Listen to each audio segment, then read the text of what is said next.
जय श्री कृष्णा भक्तों। श्रीमद् भगवद गीता अध्याय 2 श्लोक 68। तस्मात् यस्य महाबाहो निगृहीतानि सर्वशः इंद्रियाणि इंद्रियर्थेभ्यः तस्य प्रज्ञा प्रतिष्ठिता। भगवान कृष्ण अर्जुन को इंद्रिय संयम की महिमा का वर्णन करने के बाद इस निष्कर्ष पर लेकर आ रहे हैं कि हे महाबाहो, हे बलिष्ठ भुजाओं वाले अर्जुन, जिस पुरुष की इंद्रियां अपने अपने विषयों से सब प्रकार से निग्रह की हुई होती हैं, सब प्रकार से निग्रहित रहती हैं, सब प्रकार से संयमित रहती हैं, उसकी बुद्धि स्थिर हो जाती है, अटल हो जाती है, प्रतिष्ठित हो जाती है। भगवान कृष्ण ने अर्जुन को बड़े ही विस्तार से समझाया कि किस प्रकार अपनी इंद्रियों को वश में न रखने से, अपने मन को न जीतने से मनुष्य की बुद्धि अपने निर्णय लेने की क्षमता को खो देती है। कैसे उसके निष्काम भाव से कर्म करने की भावना समाप्त हो जाती है और कर्तव्य परायणता रूपी भावना के नष्ट हो जाने से उसका मन अशांत हो जाता है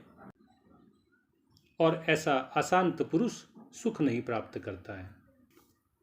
और फिर भगवान अर्जुन को यह समझाकर कि जैसे पानी में तैरती हुई नाव को जिसे कोई नियंत्रित करने वाला नहीं है, हवा वायु अपने साथ बहा कर ले जाती है, ऐसे ही अगर मनुष्य का मन उसकी इंद्रियों पर लगाम नहीं रखता है, इंद्रियों को स्वच्छंदता के साथ विचरण करने देता है, तो ऐसी कोई एक इंद्रिय जिसके साथ मनुष्य का मन अत्यधिक आसक्त रहता है, उसकी बुद्धि को हर ले जाती है, बुद्धि की निर्णय करने की क्षमता को नष्ट कर देती है। अब भगवान अर्जुन को इस निष्कर्ष पर लेकर आ रहे हैं कि जिस पुरुष की इंद्रियां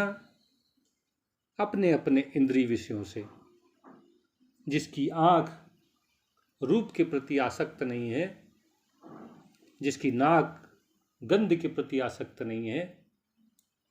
जिसके कान शब्द के प्रति आसक्त नहीं है, जिसकी जीवा स्वाद के प्रति आसक्त नहीं है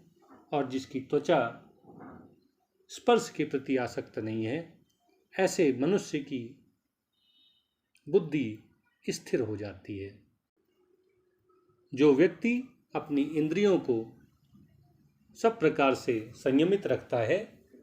इंद्रिय निग्रह करता है, उसकी बुद्धि स्थिर हो जाती है, उसकी प्रज्ञा अचल रूप से प्रतिष्ठित हो जाती है।